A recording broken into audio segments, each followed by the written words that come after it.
Last class में हमने किया था नोमेनक्लेचर, इंडक्टिव इफेक्ट और उसके ऊपर थोड़े से क्वेश्चंस किए थे। ठीक है, किसी को डाउट है तो पूछ लो। किए थे क्वेश्चंस प्रैक्टिस?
कौन बातें कर रहा है उसको बुला लूंगी मैं यहाँ पे।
फर्स्ट वाले का आंसर आ गया सबका? सेकंड का? थर्ड? इधर आया? सेकंड बेंच पीछे आंसर आया? आ जाएगा?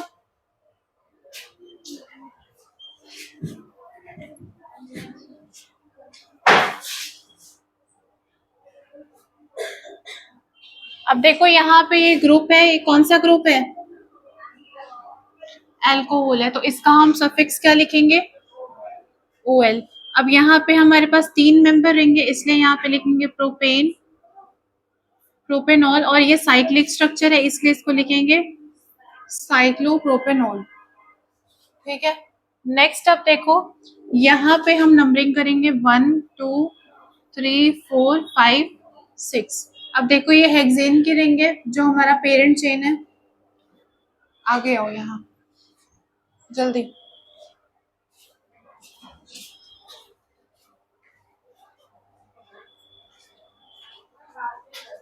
आ जाओ, कोई बात, लास्ट चांस। किसी को भी बात करते देखूंगी यहाँ बैठाऊंगी, और नेक्स्ट उसके बाद बात हुई तो यहाँ।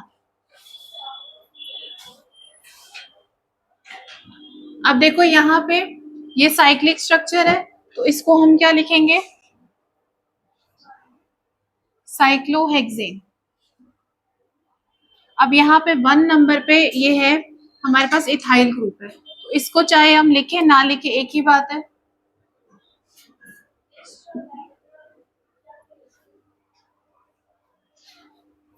नेक्स्ट अब देखो नंबरिंग किस तरीके से स्टार्ट करेंगे।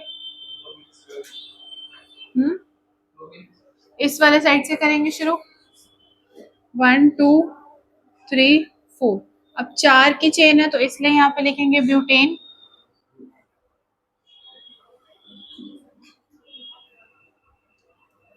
1 ब्रोमो, 4 क्लोरो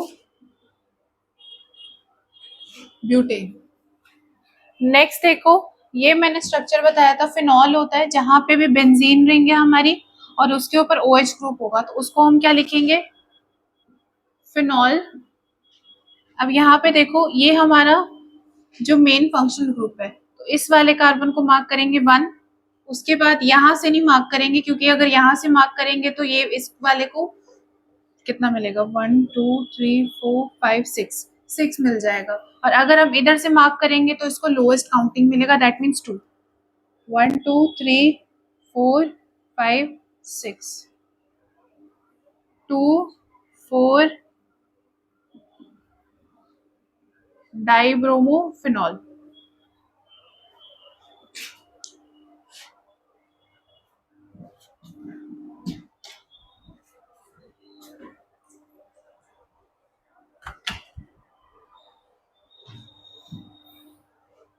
हो गया।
लास्ट क्लास में हमने किया था इंडक्टिव इफेक्ट, उसके पहले भी किया था। तो इस वाले में दोनों क्वेश्चंस में क्या देखना है, सबसे पहले type of inductive effect. Type कैसे पता चलेगा, जैसा इसके साथ पूरे के पूरे चेन के साथ, पेरेंट चेन के साथ ग्रुप जैसा अटैच्ड है, वो इलेक्ट्रोनेगेटिव है तो कैसा इफेक्ट लगेगा, और अगर इलेक्ट्रोनेगेटिव नहीं है तो कैसा इफेक्ट लगेगा, और अगर लगेगा जैसा भी इफेक्ट तो किस वाले में से इन तीनों में ज्यादा लगेगा, और इन तीनों में से किसका ट्रेंड ज्यादा होगा। करो एक बार।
हो गया, फर्स्ट का आंसर आ गया।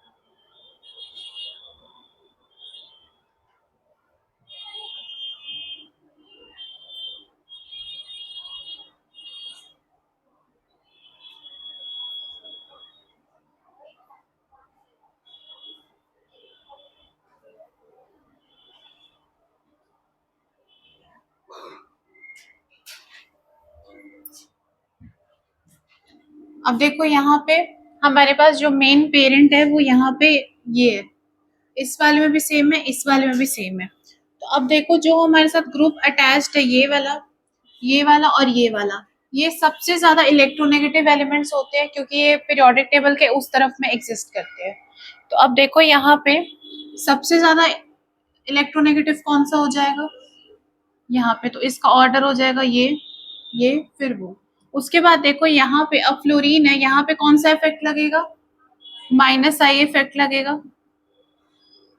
माइनस आई इफेक्ट इसलिए लगेगा क्योंकि ये इलेक्ट्रोनेगेटिव एटम है, तो इलेक्ट्रोनेगेटिव होने की वजह से इसके ऊपर पार्शियल नेगेटिव कैरेक्टर आएगा, इस वाले पे जिसके साथ ये जुड़ा है इस वाले पे पार्शियल पॉजिटिव कैरेक्टर आएगा। Same goes for this one as well.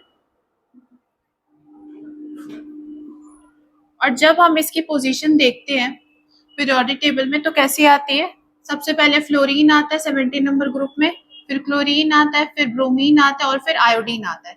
और जैसे जैसे हम डाउन द ग्रुप जाते हैं तो इलेक्ट्रोनेगेटिविटी क्या होती है, कम हो जाती है। तो दैट मीन्स अगर मुझे इलेक्ट्रोनेगेटिविटी का ट्रेंड देखना होगा तो सबसे ज्यादा किस में होगा, फ्लोरीन, फिर क्लोरीन, फिर ब्रोमीन और फिर आयोडीन। इसी वजह से सबसे ज्यादा माइनस इफेक्ट लगेगा इस वाले में, फिर इस वाले में, फिर इस वाले में, क्योंकि नेगेटिव चार्ज का मैग्नीट्यूड जो है वो इसके इलेक्ट्रोनेगेटिव ज्यादा होने की वजह से इस वाले पे ज्यादा होगा, फिर इस वाले पे होगा, फिर उस वाले पे होगा। अंडरस्टूड। नेक्स्ट मैंने बताया था प्लस आई इफेक्ट, वो ऐसे ग्रुप्स होते हैं जो कि इलेक्ट्रॉन्स को देते हैं। ये वाले जो थे ये इलेक्ट्रॉन को अपनी तरफ खींच रहे थे, इलेक्ट्रॉन विड्रॉइंग ग्रुप। ये वाला जो ग्रुप है, सपोज यहाँ पे CH3 ग्रुप है, ये वाला ग्रुप का नेचर होता है कि ये इलेक्ट्रॉन्स को डोनेट करेगा। हमारे पास अब जो पेरेंट चेन है ये है, तो अब ये जो हमारे हमने एक्स्ट्रा जो ग्रुप अटैच किया ये क्या करेगा, इस वाले पेरेंट चेन को इलेक्ट्रॉन्स डोनेट करेगा। अब डोनेट करेगा तो क्या होगा, यहाँ पे पॉजिटिव आएगा, क्योंकि ये अपने इलेक्ट्रॉन्स को दे रहा है और ये इलेक्ट्रॉन एक्सेप्ट कर रहा है, इसलिए यहाँ पे अब क्या आ जाएगा, पार्शियल नेगेटिव चार्ज आ जाएगा। सेम यहाँ पे भी पार्शियल पॉजिटिव, इस वाले पे पार्शियल नेगेटिव, इस वाले पे आ जाएगा पार्शियल पॉजिटिव, इस वाले पे आ जाएगा पार्शियल नेगेटिव। अब देखो पार्शियल पॉजिटिव चार्ज किसका ज्यादा होगा, इस वाले का।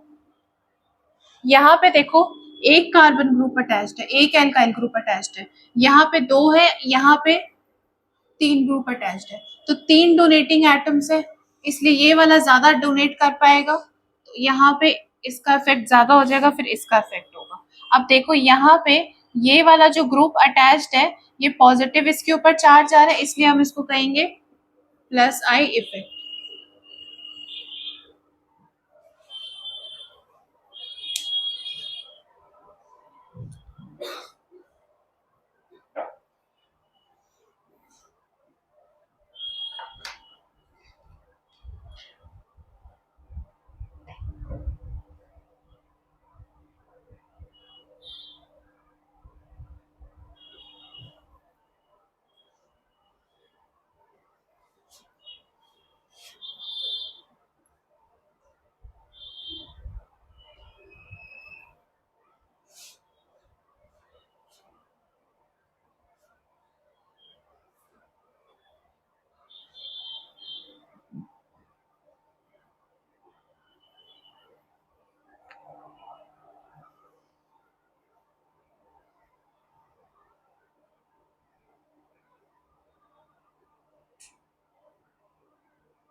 अब नेक्स्ट देखो हम क्या देखेंगे, पाई और सिग्मा बॉन्डिंग। तो अब मैंने बताया था जितने भी हाइड्रोकार्बन्स होते हैं इसमें क्या होता है, हाइड्रोजन प्लस कार्बन। अब देखो मुझे इस वाले में सपोज मेरे पास यहाँ पे सिंपल इथेन है,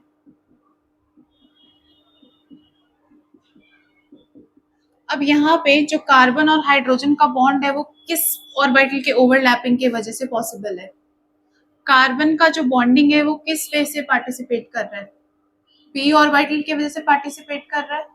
कार्बन की इलेक्ट्रॉनिक कॉन्फ़िगरेशन क्या होती है,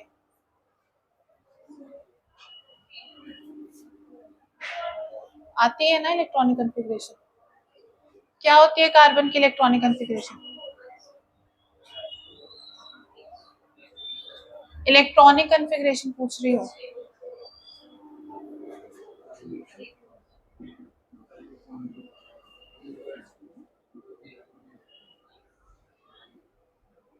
हाइड्रोजन की क्या होती है 1s1, दैट मीन्स इसका जो लास्ट ऑर्बिटल है ये वाला एम्प्टी है, यहाँ पे हाइड्रोजन वाले केस में ये वाला एम्प्टी है। तो अब जो कार्बन है अगर इसको बॉन्ड बनाने में या बॉन्ड ब्रेकेज में किसी चीज से पार्टिसिपेट करना होगा, अगर केमिकल रिएक्शन में भी, तो वो क्या करेगा, अपने इस वाले साइड से करेगा, पी ऑर्बिटल वाले साइड से करेगा, और अगर हाइड्रोजन को पार्टिसिपेट करना होगा तो वो 1s वाले ऑर्बिटल से करेगा पार्टिसिपेट।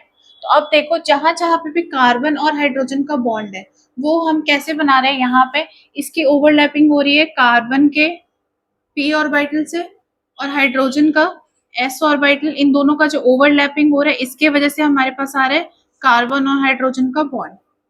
इतनी बात समझ गए। दूसरी बात, कार्बन और कार्बन का बॉन्ड कैसे बन रहा होगा, ये कार्बन का जो बॉन्ड है वो पी के थ्रू हो रहा है, ये भी कार्बन है, इस वाले का भी कैसे होगा, पी के थ्रू होगा। अब देखो यहाँ पे दो तरीके से बॉन्डिंग हो सकती है, अगर सिंगल बॉन्ड है तो इस वाले को हम सिग्मा बॉन्डिंग बोलते हैं। तो यहाँ पे सिंगल सिंगल इसका इस तरीके से ओवरलैपिंग हो रहा है पी पी ऑर्बिटल का। दूसरा, अगर सपोज यहाँ पे डबल बॉन्ड आ जाएगा तो फिर उसके बाद बॉन्डिंग कैसे आ जाएगी?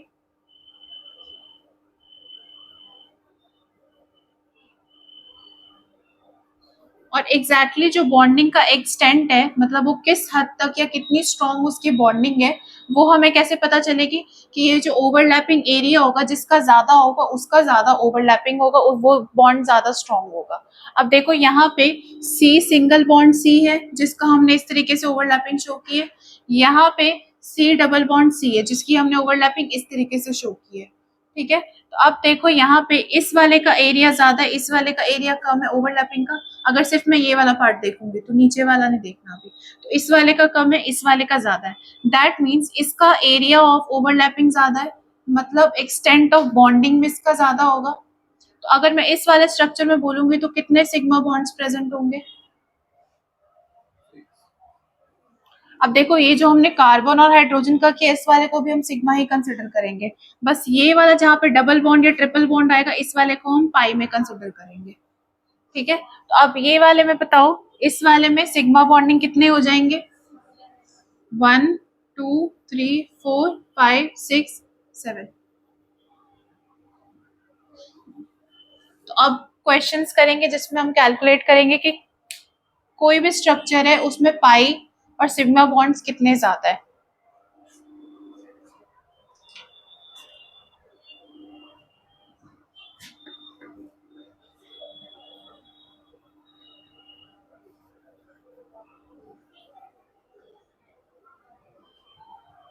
लिखा हुआ है पहले से।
हाइब्रिडाइजेशन पढ़ी है तुम लोगों ने?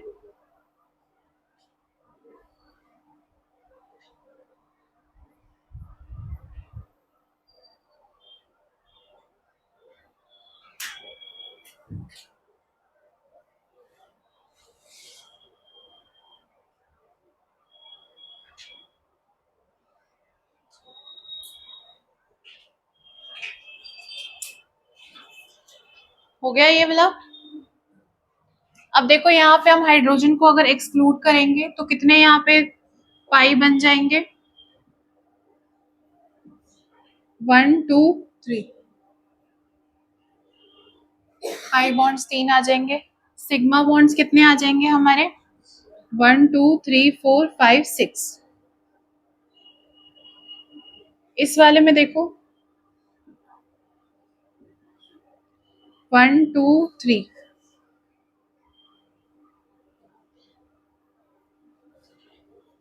डबल बॉन्ड है तो 1 हो गया।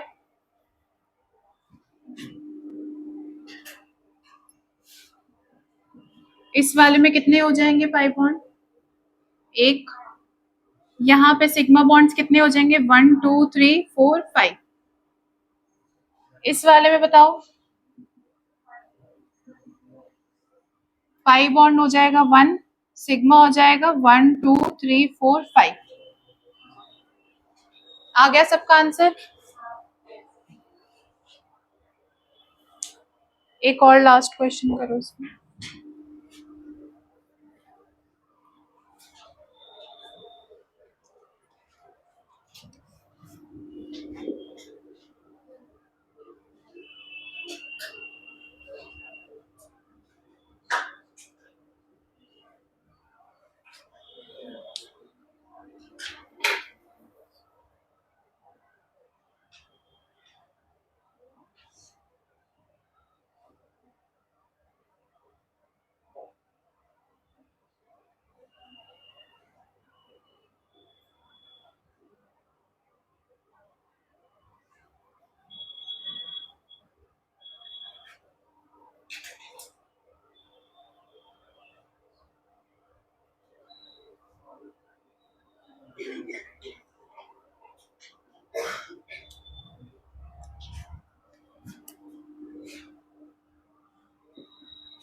पाई बॉन्ड कितने आएंगे यहाँ पे? सिग्मा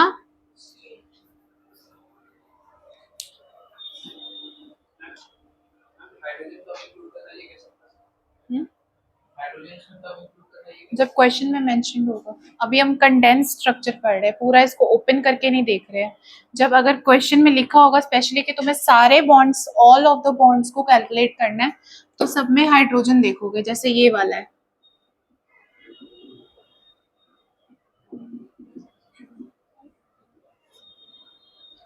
इस वाले में इसको इस स्टेट में लिख लेंगे।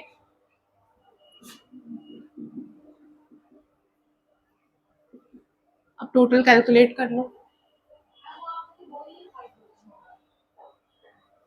कहाँ पे? यहाँ पे? क्यों? हाँ,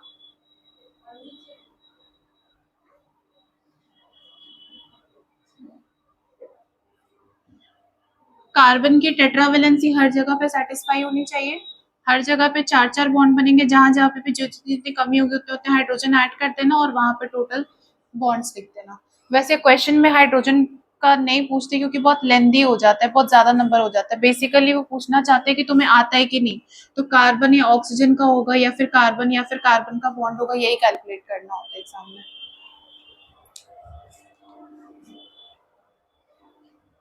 ठीक है, नेक्स्ट पढ़े आगे।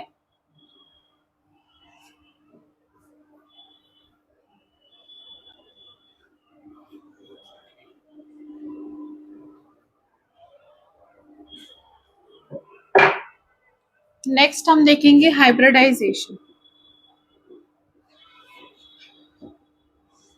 पढ़ा है पहले हाइब्रिडाइजेशन सबने? नहीं पढ़ा? इसमें क्या होता है, इंटरमिक्सिंग होती है।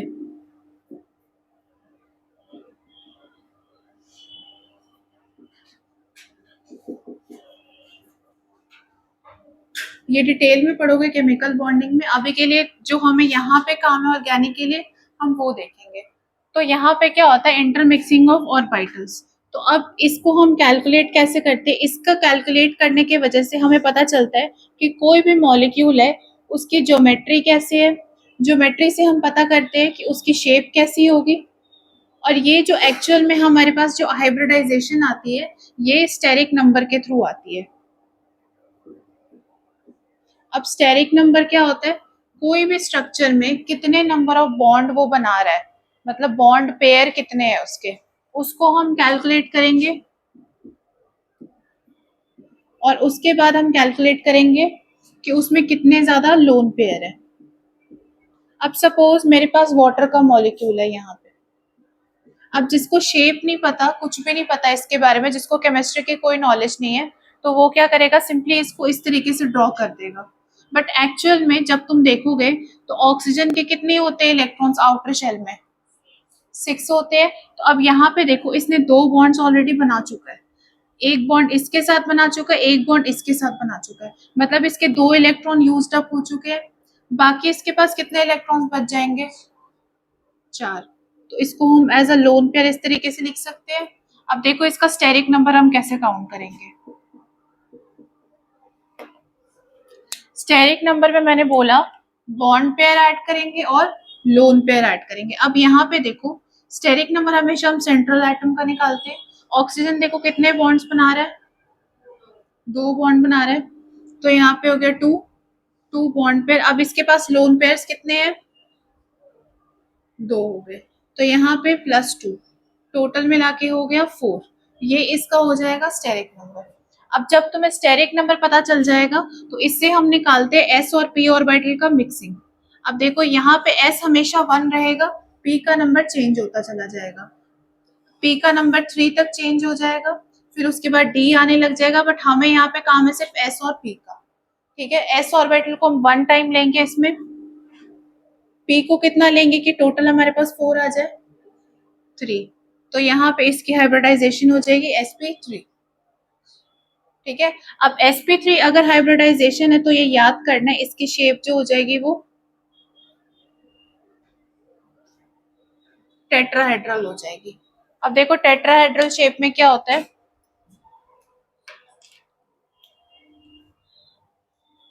सपोज मेरे पास मीथेन मॉलिक्यूल है, मीथेन CH4। उस वाले में देखो क्या होगा, मेरे हाथ को समझ लो कि वो कार्बन एटम है, एक हाइड्रोजन का बॉन्ड ऊपर है, प्लेन के ऊपर है। मतलब यहाँ पे अगर मैं इसको देखूंगी 3D एस्पेक्ट में, तो ये इस वाले प्लेन के ऊपर होगा हाइड्रोजन वाला बॉन्ड, ये वाला हाइड्रोजन कार्बन हाइड्रोजन का बॉन्ड नीचे होगा प्लेन के ऊपर ही। एक कार्बन और हाइड्रोजन का बॉन्ड जो है वो आउट ऑफ द प्लेन आएगा। अगर ऐसी शेप होती है टेट्राहेड्रल वाली, तो इस वाले को अगर इमेजिनेशन में देखोगे या 3D में देखोगे तो ये ऐसी दिखेगी। और एक जो कार्बन और हाइड्रोजन का बॉन्ड होगा वो प्लेन के पीछे हो जाएगा। इस वाली शेप को हम कहते हैं टेट्राहेड्रल। समझ गए, एक बार यहाँ तक लिखो, यहाँ तक, उसके बाद हम एग्जाम्पल्स करेंगे।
हो गया।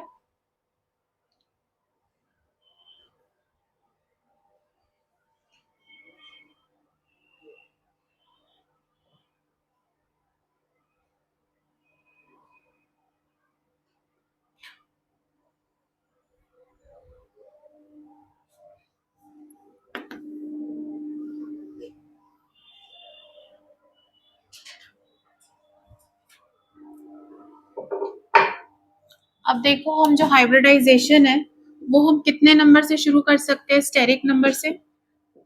अगर मैं स्टेरिक नंबर 1 लूंगी तो मैंने बोला कि यहाँ पे जो हाइब्रिडाइजेशन है उसको हम कैसे लिख सकते हैं, एस या पी के फॉर्म में लिख सकते हैं। तो अगर सपोज मैं इसको एस और पी फॉर्म में लिखूंगी तो मिनिमम ये 1 हो ही नहीं सकता, क्योंकि अगर मैं एस पी लिखूंगी तो कितना हो जाएगा, S1 और P1। तो मिनिमम जो हमारा स्टेरिक नंबर है वो 2 एग्जिस्ट कर सकता है, 1 एग्जिस्ट नहीं कर सकता। क्यों नहीं एग्जिस्ट करेगा, क्योंकि अगर 1 एग्जिस्ट करेगा तो मुझे P को रब करना पड़ेगा या फिर P1 अलग से लिखना पड़ेगा। तो अगर S और P को अलग अलग लिख रहे तो इंटरमिक्सिंग हुई नहीं, तो हाइब्रिडाइजेशन कहाँ से आएगी। बेसिकली हमें क्या करना है, इंटरमिक्सिंग करना है। तो इंटरमिक्सिंग करने के लिए मिनिमम हमें 2 ऑर्बिटल चाहिए, तो हमारा जो मिनिमम नंबर जो हम स्टार्ट करेंगे वो हम 2 से करेंगे। ठीक है, अब देखो यहाँ पे 2 है तो इसकी हाइब्रिडाइजेशन कितनी होनी चाहिए, मैंने बोला S और P के फॉर्म में लिखेंगे। तो अब देखो S और P लिख दिया, तो अब ये भी 1 हो गया, ये भी 1 हो गया, तो टोटल हमारे पास क्या आ गया, 2। अब देखो इसका एग्जाम्पल क्या होगा, सपोज हमारे पास कार्बन डाइऑक्साइड है। अब देखो ऑक्सीजन जो होता है उसकी टेंडेंसी होती है हमेशा वो डबल बॉन्ड में एग्जिस्ट करता है, तभी उसकी स्टैंडर्ड एंथैल्पी कम आती है। ऑक्सीजन जो होता है वो अपना डबल बॉन्ड कंप्लीट करने के लिए, अपना ऑक्टेट कंप्लीट करने के लिए क्या करता है, डबल बॉन्ड बनाता है। सपोज हमारे पास ऑक्सीजन एटम है तो वो इस फॉर्म में तो एग्जिस्ट नहीं करेगा क्योंकि इसका ऑक्टेट कंप्लीट नहीं है। तो अगर इसको ऑक्टेट कंप्लीट करना है तो ये एक और ऑक्सीजन के साथ जब ये बॉन्ड करेगा, मतलब O2 बनाएगा, तो इस वाले O2 का स्ट्रक्चर क्या होता है, O डबल बॉन्ड O। तो हमेशा याद रखना ऑक्सीजन की टेंडेंसी होती है कि वो अपना ऑक्टेट कंप्लीट करने के लिए डबल बॉन्ड बनाता है। अब इस वाले स्ट्रक्चर में देखो कितने नंबर ऑफ बॉन्ड पेयर कितने हैं यहाँ पे, एक बॉन्ड यहाँ हो गया, एक बॉन्ड पेयर, और एक बॉन्ड पेयर हमारा यहाँ पे हो गया। तो टोटल नंबर कितना हो गया, 1 + 1 = 2। तो क्या इसकी हाइब्रिडाइजेशन sp हो सकती है। नेक्स्ट मॉलिक्यूल देखो,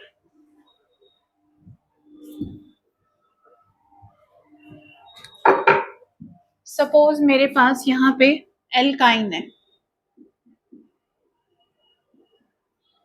अब सपोज मुझे इस वाले पर्टिकुलर कार्बन की देखनी हाइब्रिडाइजेशन, इस वाले की। तो अब देखो यहाँ पे नंबर ऑफ बॉन्ड कितने बना रहा है, बॉन्ड पेयर कितने हैं इसके, एक बॉन्ड पेयर यहाँ पे है, एक बॉन्ड पेयर यहाँ पे है। तो स्टेरिक नंबर कितना हो जाएगा, 2। लोन पेयर तो है नहीं इसके पास कोई भी, समझ में आ रहा है। एक बॉन्ड पेयर यहाँ हो गया, एक बॉन्ड पेयर इसका यहाँ पे हो गया, इसलिए इसका स्टेरिक नंबर 2 हो गया। तो अब हम कह सकते हैं अगर इसके स्टेरिक नंबर 2 है तो इसका जो स्ट्रक्चर होगा वो क्या हो जाएगा, लीनियर। लीनियर का मतलब होगा, सिर्फ मैं इस वाले कार्बन की बात कर रही हूँ, लीनियर का मतलब होगा सपोज मेरा हाथ कार्बन है, एक कार्बन का हाइड्रोजन बॉन्ड, ये वाला कार्बन और हाइड्रोजन का बॉन्ड हो गया, और ये वाला इस वाले कार्बन का ट्रिपल बॉन्ड इस वाले के साथ, तो 2 लोन पेयर हो गया, तो इसकी शेप हो जाएगी लीनियर। ये याद करना है। अभी हमें इस वाले ऑर्गेनिक में जितने का काम है sp3 तक का हम वहां तक ही करेंगे, बाकी केमिकल बॉन्डिंग में करोगे इनऑर्गेनिक में। ठीक है, ये पहला स्टेरिक नंबर हो गया हमारा।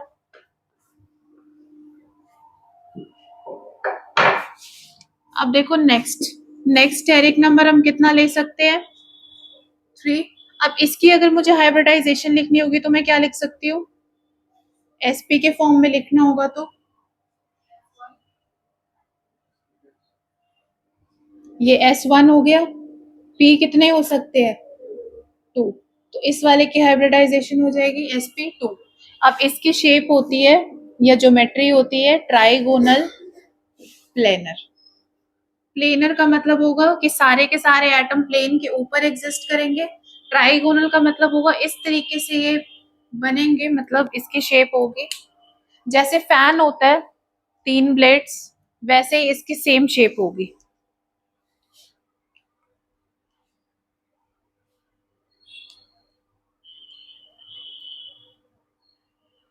ठीक है, जैसे फैन के 3 ब्लेड्स होते हैं, तीनों के बीच में 120 डिग्री का डिफरेंस होगा, एक ऊपर, एक इधर और एक इधर, ट्राइगोनल हो गया। और तीनों के तीनों जो एटम्स है, सारे के सारे जितने भी एटम्स है वो प्लेन के ऊपर एग्जिस्ट करेंगे। इस वाले को हम कहेंगे sp2 हाइब्रिडाइज्ड, और Sn मतलब स्टेरिक नंबर इसका हो जाएगा 3। अब इसका एग्जाम्पल क्या हो सकता है?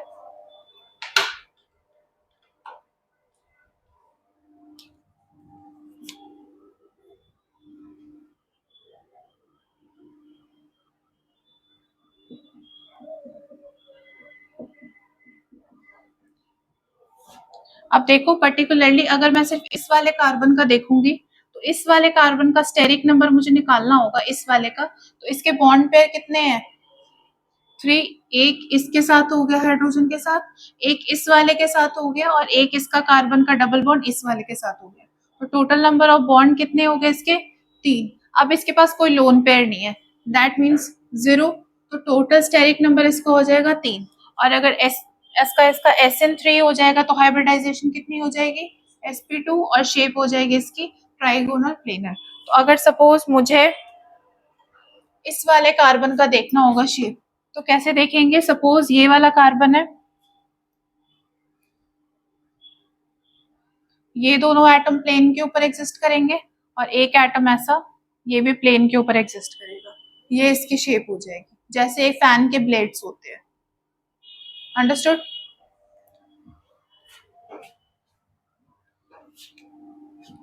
नेक्स्ट देखो, अब नेक्स्ट स्टेरिक नंबर कितना हो सकता है? 4। अब देखो यहाँ पे अगर मैं इसको sp के फॉर्म में लिखूंगी तो क्या हो सकता है? s हमेशा 1 है हमारा, sp3। अब sp3 है तो इसकी शेप हो जाएगी, याद करनी है, टेट्राहेड्रल। अब देखो टेट्राहेड्रल कैसा होता है, अभी भी मैंने बताया था, दोबारा देख लो। ये मेरा हाथ हो गया सेंट्रल एटम कार्बन, एक कार्बन और हाइड्रोजन का बॉन्ड ऊपर हो गया, एक बॉन्ड नीचे हो गया ऑन द प्लेन, एक जो बॉन्ड होगा वो बाहर के तरफ होगा, एक जो बॉन्ड होगा वो इनसाइड द प्लेन, मतलब इस बोर्ड के उधर वाले तरफ, जिसको हम इनसाइड द प्लेन बोल रहे हैं। और ये वाला जो आउट ऑफ द प्लेन आ रहा है, मतलब ये प्लेन के बाहर इस तरफ आएगा बॉन्ड। अब इसका एग्जाम्पल क्या हो सकता है बताओ? सपोज हमारे पास मीथेन है, अब इस वाले का स्ट्रक्चर क्या हो जाएगा? स्टेरिक नंबर क्या होगा? कितने नंबर ऑफ बॉन्ड्स है यहाँ पे? 1 2 3 4। तो टोटल इसका Sn हो जाएगा 4, दैट मीन्स इसकी हाइब्रिडाइजेशन हो जाएगी sp3। और अभी मैंने बताया इसकी शेप कैसी हो जाएगी इस वाले मॉलिक्यूल की, ऐसी। ठीक है, प्लेन के ऊपर, बोर्ड के ऊपर नहीं दिख रहा, बट ऐसे होगा। कार्बन का एक हाइड्रोजन बॉन्ड ऊपर होगा, एक नीचे होगा, एक बाहर होगा, और एक इनसाइड द प्लेन होगा। लिख लो ये। हमें यहाँ तक का काम है, इसके बाद भी होता है, 5 6 7 तक होता है, और भी होते हैं, बट हमें 4 तक का काम है ऑर्गेनिक।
हो गया।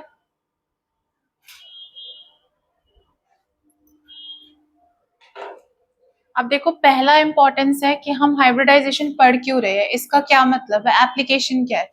पहला इंपॉर्टेंस है कि इससे हमें स्टेरिक नंबर पता लग जाता है जिससे कि हम हाइब्रिडाइजेशन निकाल सकते हैं, और कोई मैथमेटिकल वे में इसको हम कैलकुलेट करके निकालते हैं कि इसकी शेप जो होगी वो ट्राइगोनल प्लेनर होगी। तो किसी भी मॉलिक्यूल की शेप या फिर ज्योमेट्री हमें पता लग सकती है इस हाइब्रिडाइजेशन के हेल्प से। दूसरा इसका क्या एप्लीकेशन है, इससे हम इलेक्ट्रोनेगेटिविटी का भी एक्सटेंट निकाल सकते हैं,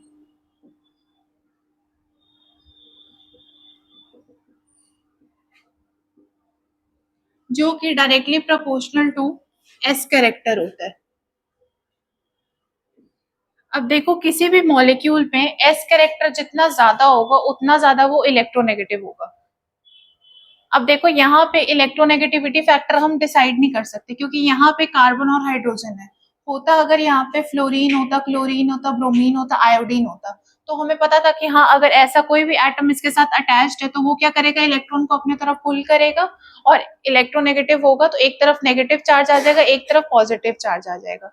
तो यहाँ पे ऐसा तो कुछ नहीं है, ये भी कार्बन हाइड्रोजन है, ये भी कार्बन हाइड्रोजन है, ये भी कार्बन हाइड्रोजन है, but due to difference in bonds, यहाँ पे ट्रिपल बॉन्ड है, यहाँ पे डबल बॉन्ड है, यहाँ पे सिंगल बॉन्ड है, due to difference in overlapping of the orbitals, in इन सारों में इलेक्ट्रोनेगेटिविटी डिफरेंस है। अब यहाँ पे कोई अलग सा एटम नहीं है इलेक्ट्रोनेगेटिव जिसकी वजह से मैं कह सकती हूँ एक्यूरेटली कि हाँ यहाँ पे फ्लोरीन है इसलिए ज्यादा इलेक्ट्रोनेगेटिव है, बट स्टिल कहीं ना कहीं यहाँ पे डिफरेंस है। तो वो डिफरेंस हमें कैसे पता लगेगा, इस हाइब्रिडाइजेशन की मदद से। अब हाइब्रिडाइजेशन का जो है हेल्प एक्सटेंट हम कैसे लिख सकते हैं, अब सपोज मुझे इस वाले मॉलिक्यूल में पता करना है कि इसका हाइब्रिडाइजेशन कंपैरिजन करना है इन तीनों में, तो अब देखो इसका मुझे एस कैरेक्टर निकालना है, तो कैसे निकालूंगी मैं, ये एस कैरेक्टर कितना है यहाँ पे 1, इसको अगर मैं रेशियो वाले टाइप में लिखूंगी 1, अब टोटल कितना है, एस कैरेक्टर सिर्फ निकाल रहे हैं हम यहाँ पे, कितना हो जाएगा, रेशियो निकालना आता है मैथ्स में, क्या होता है, यहाँ पे अगर एस कैरेक्टर निकाल परसेंटेज आती है निकालनी, अगर पर्टिकुलरली तुम्हें एक सब्जेक्ट की परसेंटेज निकालनी है तो क्या करते हो, इंग्लिश की अगर निकालनी है तो इंग्लिश के मार्क्स लेते हो, उसको डिवाइड कर देते हो टोटल मार्क्स से, फिर उसको इंटू 100 कर देते हो, वैसे ही रेशियो में भी करते हो। तो अब यहाँ पे देखो, यहाँ पे टोटल हमारे पास एस का स्टेरिक नंबर कितना है 1, टोटल स्टेरिक नंबर कितना होगा 2, तो यहाँ पे हो जाएगा 1:2। अगर इसको मुझे परसेंटेज फॉर्म में लिखना है तो मैं क्या लिख सकती हूँ, 1/2 इंटू 100, तो ये कितना आ जाएगा 50% एस कैरेक्टर यहाँ पे। अब यहाँ वाले पे देखो 3 वाले पे एस कैरेक्टर कितना आ जाएगा, अगेन यहाँ पे 1 है, 1:3। अब इसको मैं परसेंटेज फॉर्म में लिखूंगी तो क्या हो जाएगा 1/3 इंटू 100, तो समथिंग 33.3 समथिंग आएगा परसेंट, इसका रेकरिंग 3 कंटिन्यू होगा। उसके बाद यहाँ पे अगर हम निकालेंगे तो कितना होगा इसका रेशियो 1:4। अब यहाँ पे निकालो 1/4 इंटू 100, 25% होगा। अब ये हमने निकाला है एस कैरेक्टर, और मैंने ऊपर लिखा है इलेक्ट्रोनेगेटिविटी एक्सटेंट होगा directly proportional to s character. अब खुद देखो सबसे ज्यादा एस कैरेक्टर किस वाले में है, एसपी वाले में है, तो सबसे ज्यादा इलेक्ट्रोनेगेटिव कौन सा हो जाएगा, एसपी, मतलब कि एल्काइन वाला हमारा हो जाएगा सबसे ज्यादा इलेक्ट्रोनेगेटिव। सेकंड 33% वाला होगा, तो 33% वाले में क्या एग्जांपल था, एल्कीन, तो दैट मीन्स इसके बाद ये वाला ज्यादा इलेक्ट्रोनेगेटिव हो जाएगा। अब इसके बाद देखो सबसे कम कौन सा है 25%, तो अब सबसे कम जो है वो इस वाले का है, तो इसका मतलब है सबसे कम एक्सटेंट ऑफ इलेक्ट्रोनेगेटिविटी इसका हो जाएगा। इसीलिए अगर इलेक्ट्रोनेगेटिविटी लिखनी है हमें तो हम लिखेंगे 1, 2 एंड 3, लिख लो।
जिस पेज पे स्टार बना है उस वाले कार्बन की हाइब्रिडाइजेशन लिखनी है।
क्या हुआ, आंसर आ गया?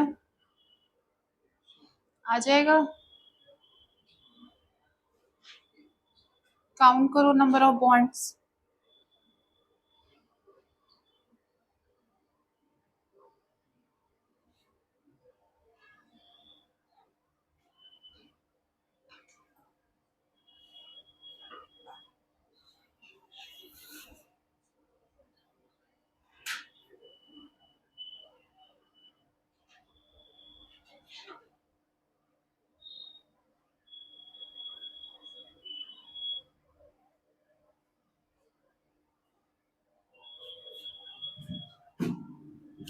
इस वाले कार्बन में क्या होगी हाइब्रिडाइजेशन? यहाँ पे हाइड्रोजन भी है, कार्बन का 1 2 3 4। अब देखो यहाँ पे total number of bond pair कितने आएंगे इस वाले कार्बन के लिए? 1 2 3। तो हाइब्रिडाइजेशन कितनी हो जाएगी? sp2। नेक्स्ट देखो यहाँ पे इस वाले कार्बन पे स्टेरिक नंबर कितना हो जाएगा? 1 2 3 4। 4 हो जाएगा, तो हाइब्रिडाइजेशन क्या हो जाएगी? sp3। अब इस वाले कार्बन पे देखो, यहाँ पे हाइड्रोजन भी है एक हमारे पास। अब देखो हाइड्रोजन है तो दैट मीन्स कि क्या हो जाएगी, इसके बॉन्ड्स कितने हो जाएंगे? 1 2 3। तो ये हो जाएगा sp2। इस वाले में देखो, इस वाले में 2 हाइड्रोजन्स हो जाएंगे, तो अब स्टेरिक नंबर कितना हो जाएगा? 4। तो हाइब्रिडाइजेशन विल बी sp3। इस वाले में देखो, इस वाले पर्टिकुलर कार्बन का इधर से 3 बॉन्ड बन गए और इधर से 1, तो इसके जो बॉन्ड पेयर है वो कितने हो गए? 2 हो गए। दैट मीन्स इसका क्या हो जाएगा? sp। अब अगर मैं शेप की बात करूंगी तो इस वाले की क्या हो जाएगी? ट्राइगोनल प्लेनर, जैसे कि फैन की शेप होती है, दिख रहा है फैन, एक इधर ब्लेड और एक ऊपर ब्लेड। यहाँ वाले की टेट्राहेड्रल हो जाएगी, इस वाले की अगेन ट्राइगोनल प्लेनर, इस वाले का टेट्राहेड्रल, इस वाले का लीनियर। यहाँ पे देखो ये एक लाइन में है, इस पोजीशन में है। अब नेक्स्ट इसके ऊपर क्या क्वेश्चन आ सकता है, तुम्हें पूछ लेगा एस कैरेक्टर कितना है। तो एस कैरेक्टर निकाल लोगे इस वाले में, कितना हो जाएगा 1:3, इस वाले में 1:4, 1:3, 1:4, 1:, तो अगर बोलेगा कि एस कैरेक्टर इतना है तो हाइब्रिडाइजेशन भी पता चल गई, ज्योमेट्री भी पता चल गई। अब नेक्स्ट क्या हम निकाल सकते हैं, इलेक्ट्रोनेगेटिविटी निकाल सकते हैं, जिसका एस कैरेक्टर सबसे ज्यादा होगा वो सबसे ज्यादा इलेक्ट्रोनेगेटिव हो जाएगा। बस इस वाले में यही स्कोप है, यही करना है।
नेक्स्ट इसी में और 2-3 क्वेश्चंस करूं, कितने क्वेश्चंस किए थे अभी?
हो रहा है सॉल्व।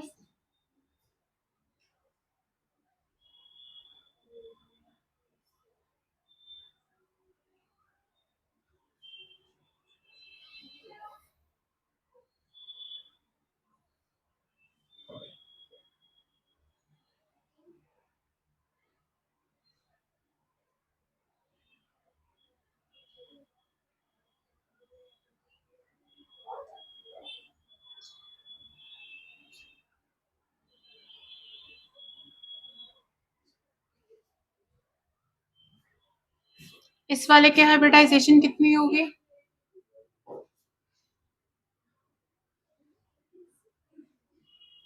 इस वाले की हाइब्रिडाइजेशन कितनी हो जाएगी?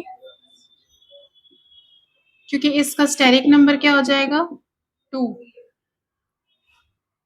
इस वाले कार्बन पे देखो,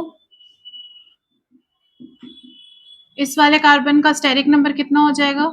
3 बॉन्ड बना रहा है ये, sp2। इस वाले में देखो नाइट्रोजन है, तो वो क्या करेगा? 3 बॉन्ड बना लेगा हाइड्रोजन के साथ, बाकी उसके कितने बच गए इलेक्ट्रॉन्स? 2। तो अब देखो स्टेरिक नंबर क्या हो जाता है? 3 इसके पास बॉन्ड पेयर है और एक इसके पास लोन पेयर है, तो 4। दैट मीन्स ये sp3 हाइब्रिडाइज है। यहाँ पे देखो बोरोन है, तो यहाँ पे क्या होता है? बोरोन के तीनों इलेक्ट्रॉन्स ने इसके साथ बॉन्ड बना लिया। अब इसका और तो कोई इलेक्ट्रॉन फ्री बचा नहीं आगे बॉन्ड करने के लिए, तो दैट मीन्स इसके पास स्टेरिक नंबर कितना हो गया? 3 और 0 लोन पेयर, तो दैट मीन्स इसकी हाइब्रिडाइजेशन हो जाएगी sp2। नेक्स्ट अब देखो इस वाले में ये सल्फर है, सल्फर बिलोंग करता है ऑक्सीजन वाले ग्रुप में से। जैसे ऑक्सीजन के लास्ट शेल में 6 इलेक्ट्रॉन्स होते हैं, वैसे इस वाले में भी होते हैं। तो सपोज इसने 2 बॉन्ड यहाँ पे बना लिए, 2 इलेक्ट्रॉन इसके यूज्ड हो गए, बाकी कितने इलेक्ट्रॉन बच गए इसके? 1 2 3 4 5 6। ठीक है, 1 2 3 4 5 6 7 8 हो गया इसका ऑक्टेट कंप्लीट। तो अब देखो इस वाले की हाइब्रिडाइजेशन क्या आ जाएगी? 2 बॉन्ड पेयर है, 2 लोन पेयर है, कितनी हो जाएगी? 4। That means it is sp3 hybridised. यहाँ पे देखो इस वाले में जो ऑक्सीजन है, अगेन इसके 2 बॉन्ड बन चुके हैं और यहाँ पे कितने इलेक्ट्रॉन्स खाली है? 2 लोन पेयर है, तो इसका भी स्टेरिक नंबर कितना हो जाएगा? 2 + 2, क्योंकि यहाँ पे एक बॉन्ड बन रहा है यहाँ पे और एक यहाँ पे बॉन्ड बन रहा है और यहाँ पे 2 लोन पेयर्स है हमारे पास, तो 2 + 2 = 4 और इसका भी हाइब्रिडाइजेशन हो जाएगा sp।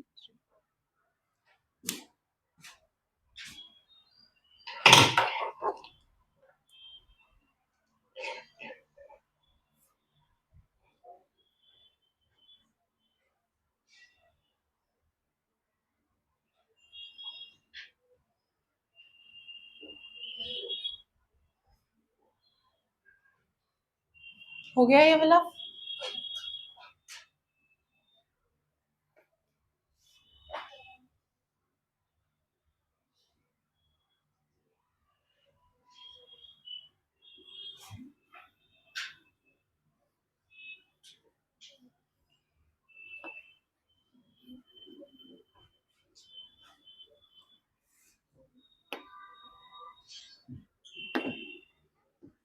अब नेक्स्ट हमने उस दिन इंडक्टिव इफेक्ट के बाद देखा था इलेक्ट्रोमेरिक इफेक्ट,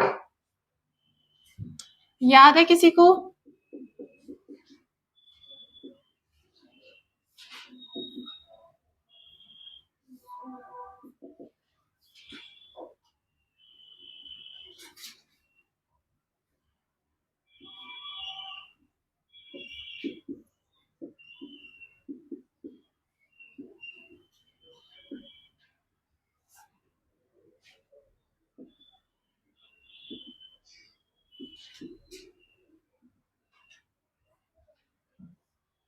इधर होके बैठ, एक बार और बात करते देखूंगी तो यहाँ बैठाऊंगी किसी को भी, तीनों में से। अब देखो इलेक्ट्रोमेरिक इफेक्ट पढ़ा था हमने उस दिन, दूसरा इफेक्ट जो हम इलेक्ट्रॉनिक इफेक्ट पढ़ रहे थे, पहला था इंडक्टिव इफेक्ट, वो ऑलरेडी हम उसको कर चुके हैं। सेकेंड इफेक्ट था हमारा इलेक्ट्रोमेरिक इफेक्ट। इंडक्टिव वाले में बताया था कि that is a permanent effect. एक बार अगर सपोज इंडक्टिव इफेक्ट में मैंने क्या बताया था कि यहाँ पे मेरे पास कोई भी चेन है, पेरेंट चेन, इसके साथ अगर सपोज मैं फ्लोरीन एटम अटैच कर दूंगी, तो एक बार अगर फ्लोरीन एटम अटैच कर दिया यहाँ पे और यहाँ पे नेगेटिव चार्ज जनरेट हो गया और यहाँ पे पॉजिटिव चार्ज जनरेट हो गया, तो ये परमानेंट है, इसको हम रिमूव नहीं कर सकते। चाहे हम फ्लोरीन एटम को आयनाइज करके रिमूव कर देंगे, बट ये जो चार्ज है यहाँ पे पॉजिटिव है और यहाँ पे जो नेगेटिव है ये यूनिवर्सल है, ये चेंज नहीं हो सकता चाहे हम कुछ भी कर ले। बट यहाँ पे इलेक्ट्रोमैग्नेटिक इफेक्ट में ऐसा नहीं होता, ये एक टेम्पररी इफेक्ट होता है। इस वाले में हम क्या करते हैं, सपोज मेरे पास यहाँ पे कोई भी कीटोन है, अब यहाँ पे इस वाले का जो डबल बॉन्ड है, इस वाले को अगर मैं ब्रेक करूंगी तो कार्बन और ऑक्सीजन में से इलेक्ट्रोनेगेटिव कौन सा है, ऑक्सीजन है। तो इस वाले के ऊपर नेगेटिव चार्ज आ जाएगा, इस वाले के ऊपर पॉजिटिव चार्ज आ जाएगा, और ये जैसे का जैसे वैसे का वैसे हम इसको यहाँ पे ऐसे लिख देंगे। ये हमारे पास इसका इक्विवेलेंट हो गया, मतलब इसको हम इस तरीके से भी लिख सकते हैं। कभी भी ऑर्गेनिक में तुम्हें रिएक्शन प्रोसीड करना होगा, हमेशा इस टेक्निक से करोगे तो आंसर ऑलमोस्ट 90% सही आता है। कहीं भी डबल बॉन्ड या ट्रिपल बॉन्ड होगा उसको ब्रेक करोगे बेस्ड ऑन द इलेक्ट्रोनेगेटिविटी। ठीक है, यहाँ पे हमने इसको ब्रेक किया तो ये नेगेटिव हो गया, ये वाला पॉजिटिव हो गया। अब मेरे पे है मैं इसके ऊपर कौन सी स्पीशी के साथ रिएक्शन करवा रही हूँ। अब सपोज इसका मैं रिएक्शन दो तरीके से करवा सकती हूँ। सबसे पहला पार्ट, अगर सपोज मैं इसका रिएक्शन H प्लस के साथ करवा रही हूँ,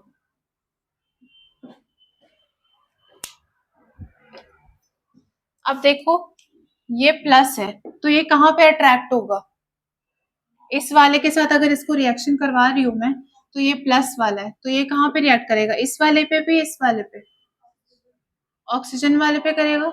क्योंकि मैग्नेटिज्म में भी तुमने पढ़ा होगा कि जो अनलाइक पोल्स होते हैं they will attract each other. तो यहाँ पे देखो ये नेगेटिव है और ये पॉजिटिव है, तो इन दोनों का अट्रैक्शन हो जाएगा, इन दोनों का बॉन्ड बन जाएगा, तो हमारे पास आ जाएगा CH3 प्लस CH3 और यहाँ पे OH। समझ गए। अब सपोज मेरी मर्जी नहीं है H प्लस के साथ रिएक्ट करवाने की, अब मैं चाहती हूँ इसको कोई नेगेटिव से अटैक कराने के लिए, सपोज मेरे पास Cn माइनस है। अब ये वाला माइनस है, इसको अगर मैं इस वाले के साथ रिएक्ट करवाऊंगी तो कहाँ पे जाएगा, ये इस वाले के पास जाएगा। तो दैट मीन्स यहाँ पे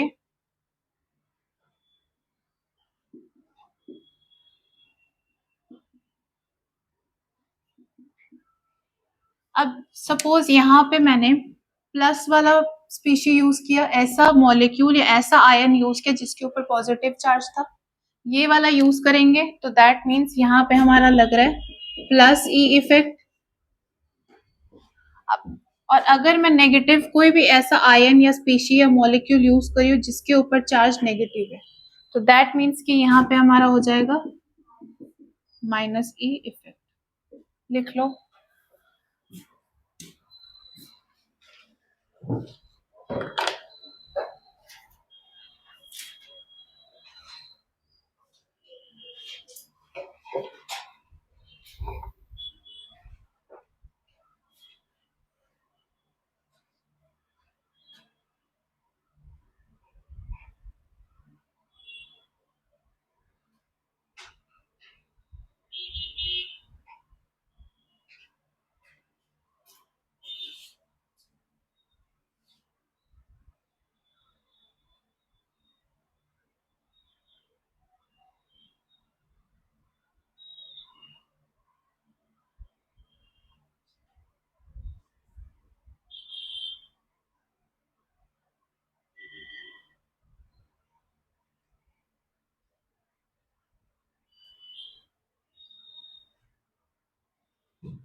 ये वाली साइड हो गई है। हम्म,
हो गया ये वाला।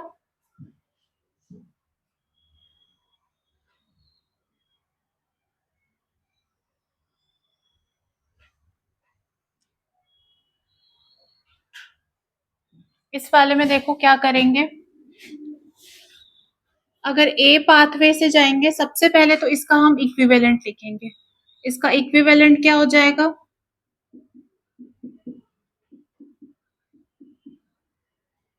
अब यहां से मैंने डबल बॉन्ड ब्रेक किया, ये भी इक्वल है, ये भी इक्वल है, सिमेट्रिकल स्ट्रक्चर है, इसको बीच में से काटेंगे तो इधर वाला पार्ट भी सेम है, इधर वाला पार्ट भी सेम है, तो किसी को भी पॉजिटिव नेगेटिव दो, कोई फर्क नहीं पड़ेगा यहाँ पे।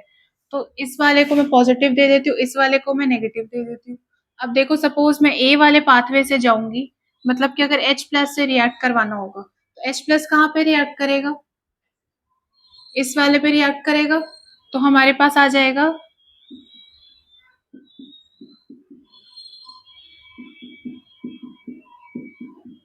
अब यहाँ पे कौन सा इफेक्ट लगा हमारा, प्लस ए इफेक्ट लगेगा। सेकेंड पाथवे में देखो,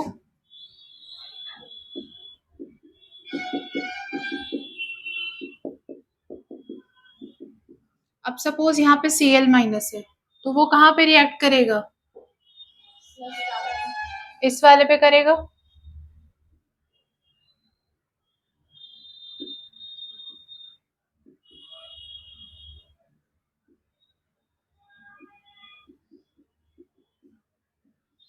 यहाँ पे कौन सा इफेक्ट लगेगा,